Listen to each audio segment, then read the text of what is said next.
palavra do Senhor que nós vamos ler está em Atos dos Apóstolos, capítulo 20, versículo 17. Atos, capítulo 20, versículo 17. De Mileto mandou a Éfeso chamar os anciãos da igreja. E logo que chegaram junto dele, disse-lhes: Vós bem sabeis, desde o primeiro dia em que entrei na Ásia, como em todo esse tempo me portei no meio de vós, servindo ao Senhor com toda humildade e com muitas lágrimas e tentações que pelas ciladas dos judeus me sobrevieram. Como nada que útil seja, deixei de vos anunciar e ensinar publicamente e pelas casas, testificando, tanto aos judeus como aos gregos, a conversão a Deus e a fé em nosso Senhor Jesus Cristo. E agora, eis que ligado eu pelo Espírito, vou para Jerusalém, não sabendo o que lá me há de acontecer, senão o que o Espírito Santo, de cidade em cidade, me revela, dizendo que me esperam prisões e tribulações. Mas em nada tenho a minha vida por preciosa, contanto que cumpra com alegria a minha carreira e o ministério que recebi do Senhor Jesus, para dar testemunho do Evangelho da graça de Deus. E agora, na verdade, sei que todos vós, por quem passei pregando o reino de Deus, não verei mais o meu rosto. Portanto, no dia de hoje vos protesto que estou limpo do sangue de todos, porque nunca deixei de vos anunciar todo o conselho de Deus. Olhai, pois, por vós e por todo o rebanho sobre o que o Espírito Santo vos constituiu bispos para apacentar a igreja de Deus, que ele resgatou com seu próprio sangue. Porque eu sei isto, que depois da minha partida entrarão no meio de vós lobos cruéis, que não perdoarão o rebanho. E que dentre vós mesmos se levantarão homens que falarão coisas perversas para atraírem os discípulos após si. Portanto, vigiai, lembrando-vos de que durante 3 anos não cessei noite e dia de admoestar com lágrimas a cada um de vós. Agora, pois, irmãos, encomendo-vos a Deus e a palavra da sua graça, a Ele que é poderoso para vos edificar e dar herança entre todos os santificados. Estas palavras que nós vamos comentar um pouco agora.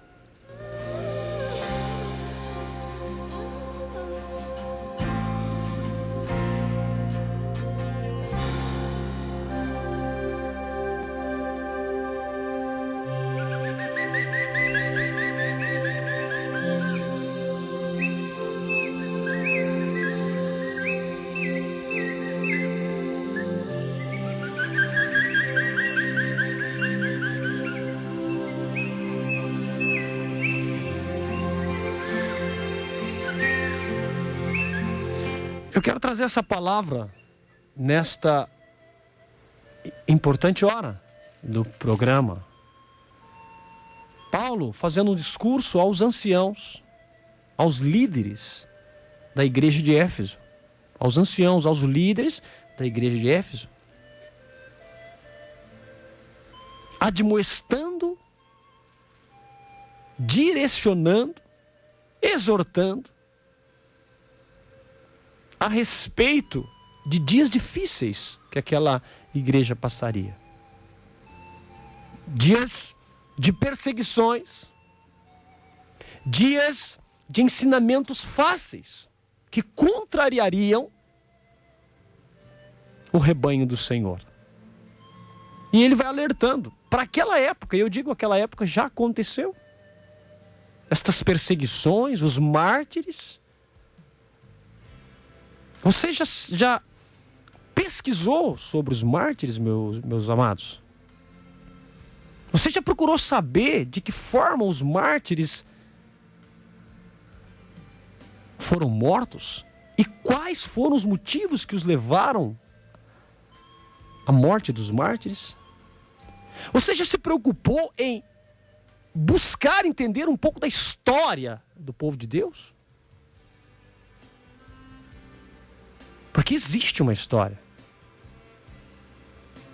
Existe todo um processo até os dias de hoje, meu irmão.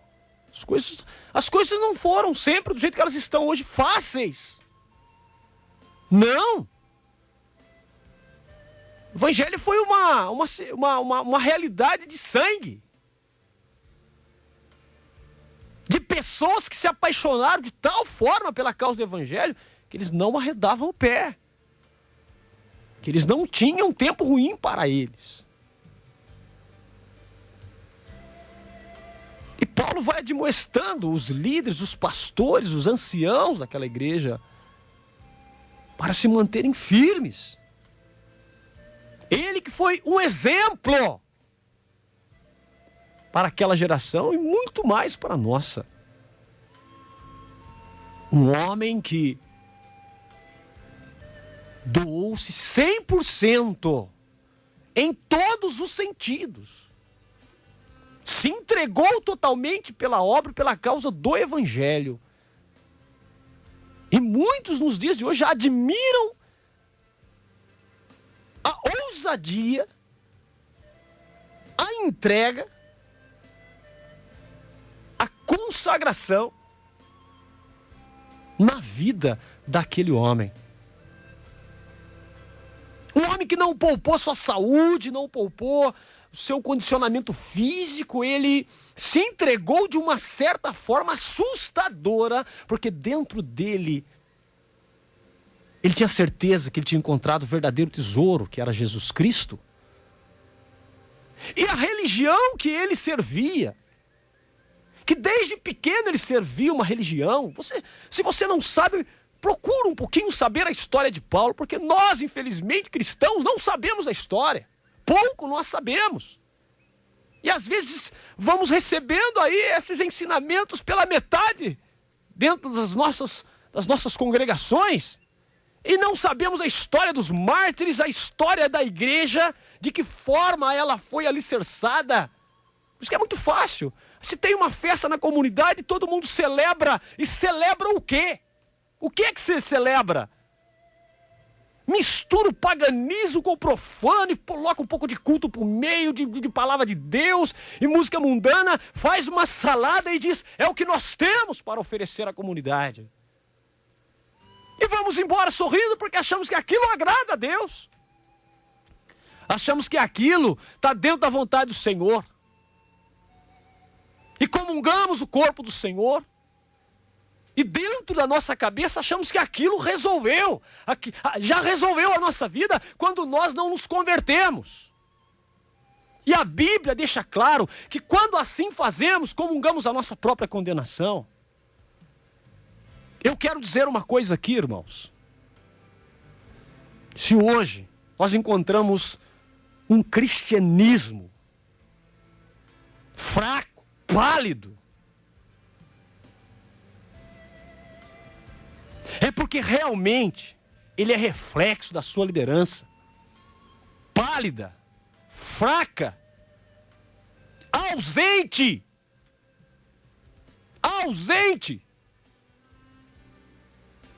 E não venha me dizer que nós estamos sendo bem pastoreados. Na verdade não estamos, precisamos desse cuidado de Deus. Por isso que Deus levanta homens. Deus levanta homens justamente para pastorear. Ninguém é levantado por qualquer coisa, existe um chamado. Existe uma necessidade de pastores, pessoas que tenham vida consagrada, pessoas que tenham o amor pela obra e que se disponham, porque falar de Paulo é muito gostoso. Que homem! Mas eu digo, tem se faltado homens desse quinhão, desse quilate nos nossos dias, ou não? Ou o que tem acontecido ao nosso derredor está muito bom? Ou as coisas que chegam até a gente através da mídia aí, dos telejornais, que massacram, que distribuem, que promovem, que divulgam essa violência, esse paganismo. Tudo tem que ter sexualidade, tudo tem que ter sensualidade, perversão sexual. Está dentro das nossas casas, está dentro aí das revistas, dos jornais. A igreja não está para ser um órgão mais um. A igreja não está aí para ser mais um órgão diferente. Não. A igreja, os cristãos, os líderes não podem estar aí para dizer ele é isso, ele é aquilo, ele faz.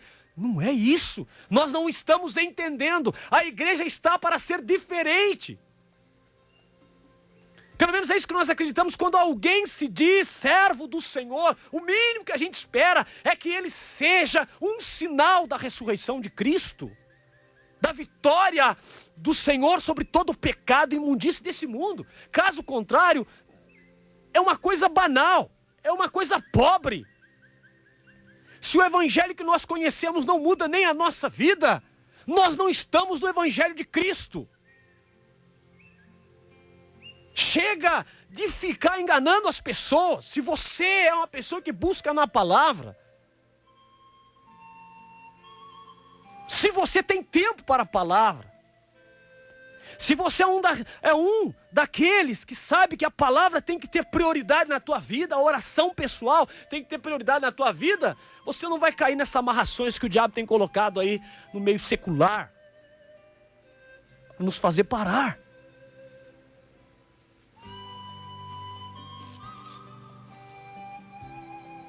E é isso que tem acontecido. Uma crise de identidade cristã. Tudo pode, tudo pode. Tudo está podendo. Como é gostoso ser religioso, né, amado? Como é gostoso ser religioso, como é gostoso ter um nome de religioso. Como é gostoso ter um nome de religioso, de frequentador. Como é gostoso que as pessoas reconheçam, um sinal aí no teu pescoço, na tua camisa, né? Como é gostoso as pessoas olharem e falar, olha, é de Deus. Mas isso é muito pouco. É muito pouco. O cristianismo não foi, o alicerce do cristianismo não foi semeado desta forma. Banalizada. Era vida. Eu não sei o que é certo, o que é errado. Leia a palavra. Não fique com gotinhas da palavra uma vez por semana.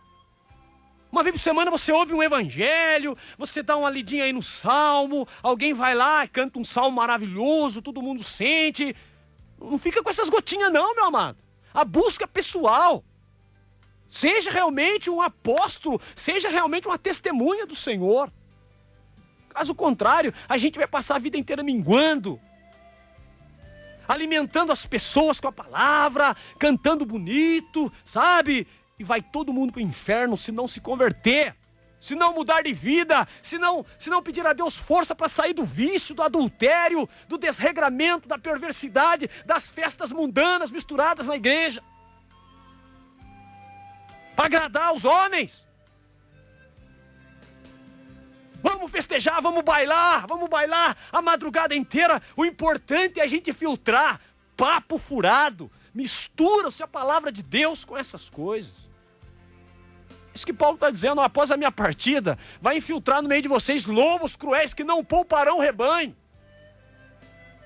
Se ele dizia isso naquele tempo, meu amado, imagina hoje. Temos sede de Deus. E eu tenho comigo que você tem sede de Deus. Fome de Deus, sede de Deus. Que você não está contente com esse mundo do jeito que ele está.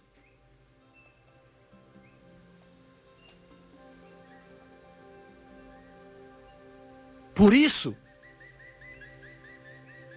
uma conversão, ela se dá de maneira pessoal. Deixa cair as escamas dos seus olhos, meu irmão. Deixa cair as escamas para você ver. Se o alimento que você tem recebido, daqueles que te lideram, tem realmente te levado à santidade, tem te levado a uma conversão verdadeira, a renúncia dos seus pecados, se tem te convencido a isso, se tem te convencido a uma conversão radical ao Senhor, se tudo aquilo que você tem usado é para a honra e a glória do Senhor. Porque é chegado um tempo, meu amado, de decisões importantes.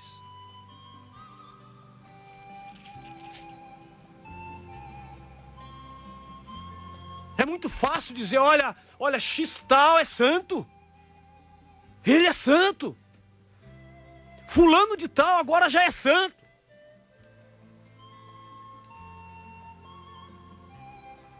Precisa criar em nós um desejo de ser santo.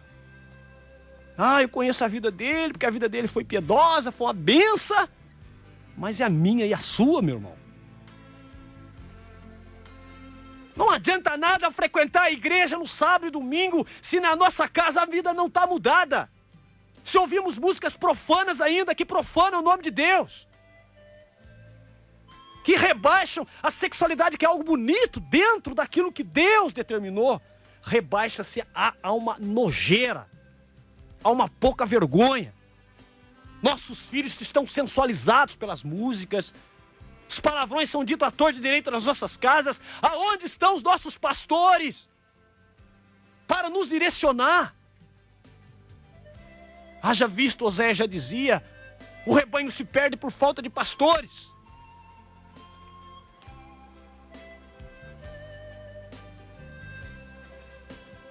Bom, se você quer continuar assim, se você prefere continuar desse jeito, aí,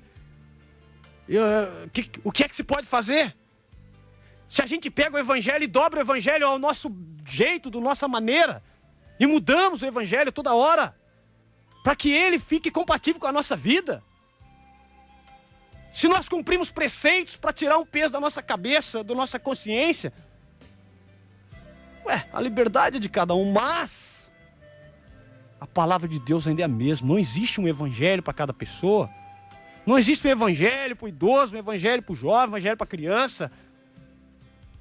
O evangelho é um só. É só um evangelho que Deus deixou para nós. Então eu posso concluir essa colocação de hoje. Duas coisas, além de tantas outras, mas duas coisas que são fundamentais nos dias de hoje, para todos nós. Triplicar o nosso tempo de intimidade com Deus. Se nós estivéssemos orando o suficiente, o mundo não estaria do jeito que está. Pelo menos nos lugares onde seriam portas de salvação, realmente, quantos que entram numa igreja e nunca mais voltam porque não encontram salvação? Não encontram libertação? Tem muita coisa carnal dentro aí que não está resolvendo mais nada.